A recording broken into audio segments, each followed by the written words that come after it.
$100 million mega mansion. আর এটা হলো সম্ভবত মানুষের তৈরি সব থেকে লাক্সারিয়াস হাউস। আমরা কম্পেয়ার করব এই হাউসের সাথে $69 মিলিয়ন আর্ট হাউস, যেটা লিটারালি একটা সুনামিকেও প্রতিরোধ করতে পারে, আর একটা $30 মিলিয়ন প্যালেস যার মধ্যে একটা নিজস্ব ওয়াটার পার্কও আছে। আর এগুলো দেখার আগে আমরা দেখব একটা $1 কোনো কাজের নয় এমন একটা বাড়ি। একটা শেড তো আছে। এটার দাম $1। তুমি এর জন্য কেন $1 নিচ্ছ? হ্যাঁ, কোনো ঝড় বৃষ্টি হলে এটা ভেঙে জলে পড়ে যাবে, আর আমি $1 নিচ্ছি আমার মনকে সান্ত্বনা দেওয়ার জন্য। তার মানে তুমি বলছো এটা আমার জন্য একটা হরিবল ইনভেস্টমেন্ট হবে? হ্যাঁ, সে তো বটে। ঠিক আছে, দেখা যাক। চলো। ওহো, এটা তো নড়ছে। কতটা চান্স আছে আমার নিচে পড়ে যাওয়ার? অনেক বেশি। বাবারে, এগুলো তো নড়ছে। আমি খালি ভাবছি চেয়ারটা ওখানে কিভাবে ঠিক করে দাঁড়িয়ে আছে। এখানে একটা রিক্লাইনার আছে, একটা ম্যাট্রেস আর অর্ধেক ফ্লোর। আমি বাড়ির ভেতর থেকে ফিশিংও করতে পারছি। এ দেখো, আমি একটা ধরেও ফেলেছি। এটা খুব ছোট, ক্ষমা করে দাও। আমরা মজা করছি দেখে তোমার এটা বিক্রি করে কি আফসোস হচ্ছে? একদমই না। যদি আমি তোমাকে $2 দিই আমার থেকে এটা কেনার জন্য, তাহলে কি তুমি কিনবে? নেব না। আমি চেষ্টা করছি। আমার একটা আইডিয়া এসেছে, চলো এখান থেকে যাওয়া যাক। পরে আমরা এই ভিডিওতে একটা বাড়ি দেখবো যেটা এই বাড়িটার থেকে 100 মিলিয়ন গুণ বেশি দামি। আর যেহেতু এই বাজে বাড়িটায় আমি আর দ্বিতীয়বার পা রাখতে চাই না, তাই চলো যাওয়া যাক একটু ভালো বাড়িতে। যেটার কথা বলছিলাম, আমরা এখন আছি $1 মিলিয়ন বাড়িতে। তার মানে আমাদেরকে মিলিয়নিয়ার হতে হবে এই বাড়িটা কেনবার জন্য। দেখা যাক মিলিয়নিয়াররা কিভাবে থাকে।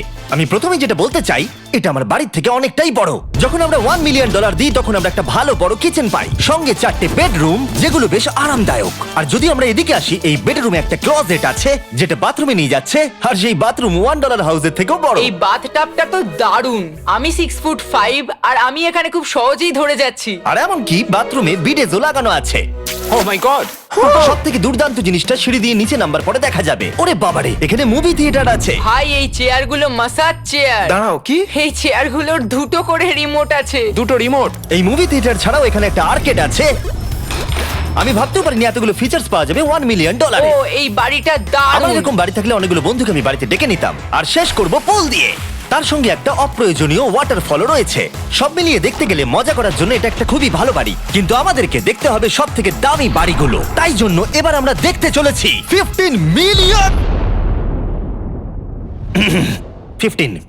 হাউস। দাঁড়াও, এটা কি ঠেলতে হবে? ও মাই গড, এটা কি ভাই? আরে ভাই, এটা কি ভাই? এই বাড়িটা অনেকটা জিটিএ গেমের বাড়িটার মতো দেখতে। এই ভিউটা তো দুর্দান্ত। এই পুলটা $1 মিলিয়ন হাউসের থেকে অনেকটাই ছোট, কিন্তু এখান থেকে তোমরা একটা সুন্দর ভিউ পাবে। এই, hey! থামো থামো, ওদিকে চলো। আমার কিছু নতুন বন্ধু চাই। চলো বাড়িটা দেখা যাক। এই বাড়িটা যার, তোমাদের কি মনে হয় তার প্রফেশন কি? NFTs। সে একজন লয়ার। উনি 2017 টপ অ্যাটর্নি এবং 2021 নাম্বার 1 লয়ার। এই জন্যই উনি এই বাড়িটাকে এফোর্ড করতে পেরেছেন। এখানে একটা আমাদের জন্য নোট রাখা হয়েছে। ডিয়ার মিস্টার বিস্ট, আমার বাড়িটা ভিজিট করার জন্য থ্যাংক ইউ। তুমি আমাকে অনেক বড় উপহার দিয়েছো। আমার সন্তানদের এটা বললে ওরা খুব খুশি হবে। এছাড়াও দয়া করে কোনো স্যান্ডউইচ খাবেন না। এইটা আমাদের কাছে অত্যন্ত পবিত্র জিনিস। এইটা আমাদের পরিবারে বংশ পরম্পরায় চলে আসছে। বুঝেছি। নিচে নাও পড়ে। নিচে। নিচে বলেছে।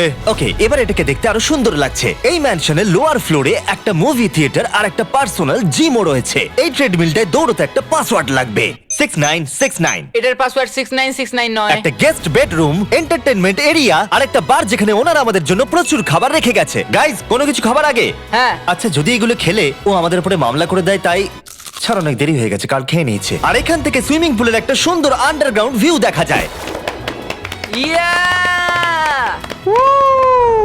নোলান নিচে সুইম করছে আমাদের এই শটটা নেওয়ার জন্য।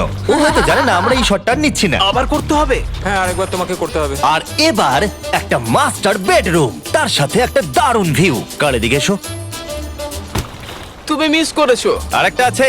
আবার তুমি মিস করলে। আরে নোলান, ওটাকে ধরো। নোলান, এই বালিশটাকেও তোমাকে ধরতে হবে। আরে বালিশগুলো নোলান, ছুঁড়ো না এইভাবে। যদি এটা পড়ে যায় ও আমাদের উপরে মামলা করে দেবে। আর তাই কোর্ট পেপারের হাত থেকে বাঁচবার জন্য আমরা এবারে যাত্রা করলাম ম্যাসাচুসেটস এর উদ্দেশ্যে, যেখানে $30 মিলিয়ন হাউস দেখবো, যেখানে 16টা অসাধারণ বেড রয়েছে 4টে আলাদা বিল্ডিং এ। আর মেন হাউসে অনেকগুলো লিভিং রুম রয়েছে, কিন্তু এইটা এই প্রপার্টির সব থেকে দারুণ লিভিং রুম। এটা তো অনেক বড়। এটা আবার কি? Oval office. Way to wealth Benjamin ফ্রাঙ্কলিনের লেখা এই বইটার মধ্যে কি আছে বলো তো? ও কি করে লাইট বাল্ব আবিষ্কার করেছে সেটা আছে? এডিসন লাইট বাল্ব বানিয়েছেন, বেন ফ্র্যাঙ্কলিন নয়। তাহলে বেন ফ্র্যাঙ্কলিন কি আমি বানিয়েছে? এখন বইটা পড়বো। এই লিভিং রুম অফিসের পরে রয়েছে একটা বড় কিচেন, আর সেখানে ওনারা আমাদের জন্য একটা গিফট রেখেছেন। এই বাড়ির মালিক মোমবাতি বিক্রি করে এত বড় লোক হয়েছেন, তাই তিনি কাস্টম মিস্টার বিস্ট মোমবাতি রেখেছেন। ওটা বিচের মতো মনে হচ্ছে। হ্যাঁ ঠিক, একটা বীজকে ক্যান্ডেলের মধ্যে ঢোকালো কি করে? এই বিল্ডিং এর একদম ওপরে চ্যান্ডেলার আবিষ্কার করলো। তুমি ছাদে গলফ খেলতে পারো। কিন্তু এই জায়গাটায় শুধুমাত্র এইটাই শেষ নয়, কারণ পরের বিল্ডিং এ একটা গ্যারেজ রয়েছে যেখানে অনেকগুলো দুর্দান্ত গাড়ি রয়েছে। এটা সেই ভিডিও গেমের একটা গ্যারেজের মতো। বাপ রে, এখানে তো কতগুলো ল্যাম্বরগিনি রাখা। এটা অ্যাডাল্টদের জন্য ওই ক্যান্ডি গাড়িটাকে স্টোর। এখানে দারুণ জিনিস হলো আর একটা কার গ্যারেজ রয়েছে। আমার সঙ্গে এসো। আরো আছে? ওখানের আরেকটা থেকেও আছে? বেশি মনে হচ্ছে এখানে গাড়ি রয়েছে। ওরে বাপ রে। ওকে, এবার আমি বলতে এটা পারি দেখো। এখান থেকে কোনো গাড়ি চুরি হয়ে গেলে কেউ জানতেই পারবে কেউ না। এতগুলো গাড়ি কি করে কিনতে পারে? আমি একই রকম 3টে গাড়ি চাই। এই গাড়িগুলোকে দেখাশোনা করা একটা ফুল টাইম জব হতে পারে। এখান থেকে একটা সিঁড়ি নেমে যাচ্ছে, দেখা যাক এটা কোথায় যায়। ভাই, এটা তো একটা ক্লজেট মনে হচ্ছে গাড়ির। ওই কার গ্যারেজের নিচে আর একটা বড় কার গ্যারেজ। এত গাড়ি দেখেছে, একটু আলোতেও তো খরচা করতে পারতো। এখানে 20টা গাড়ি রয়েছে কিন্তু কোনো আলোই নেই। মানে এইটা কি না? এটা কি? এই জন্য কোনো লাইট সুইচ ছিল না, তাই আমি ভাবছিলাম বেসমেন্টে কেউ 20টা গাড়ি রাখতে পারে কিন্তু কেউ লাইট লাগাবে না। আর আমি মিথ্যে বলবো না, এই বাড়ির সব কটা ঘরই দারুণ। কিন্তু যদি আমি এই বাড়িটাকে কোনোদিনও কিনি তাহলে আমি এই বিল্ডিংটাকে ছেড়ে কোনোদিন কোথাও যাব না। এটা দারুণ।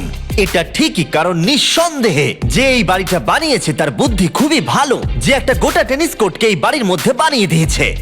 আমি আপনাদেরকে মনে করিয়ে দিই যে আমরা টেনিস খেলছি কিন্তু একটা বাড়ির মধ্যে। আমি জানি না কি করে টেনিস খেলতে হয়। সবাই আমার সঙ্গে চলো। কি বাপ রে, 2টো ফ্লোরে আর্কেড। এই আর্কেডটা $1 মিলিয়ন বাড়ির আর্কেডের থেকে দ্বিগুণ বড়। কিন্তু এখানেই শেষ নয়। ও ভাই, এখানে তো সবকিছুই আছে দেখছি। ঠিক আছে, আমি এখান থেকে আর যাচ্ছি না। আমরা পিং পং খেলছি একটা বাস্কেটবল কোর্টে, একটা বাড়ির মধ্যে। স্কোর প্রথম ট্রাইতেই ভাই। এই $30 মিলিয়ন বাড়ির সবকটা ফিচার্সই দারুণ, কিন্তু এর পরের রুমটা এই বাড়িটাকে আরো স্পেশাল করে দিয়েছে। এই সিঁড়ি দিয়ে উপরে যাও এই বাড়ির সব থেকে বেস্ট জিনিস দেখার জন্য। বার দেখো, এটা হলো ইনডোর ওয়াটার পার্ক। ওয়াও! এটা তো একটা নতুন পৃথিবী মনে হচ্ছে। দেখো ড্রোনটা আমাদের থেকে কত দূরে আছে আর ওটা এখনো পেছচ্ছে। গিয়ে মজা করো, কিন্তু কিচ্ছু ভেঙো না জানো। ও, আমরা সবাই মিলে এই স্লাইড দিয়ে একসঙ্গে নামবো।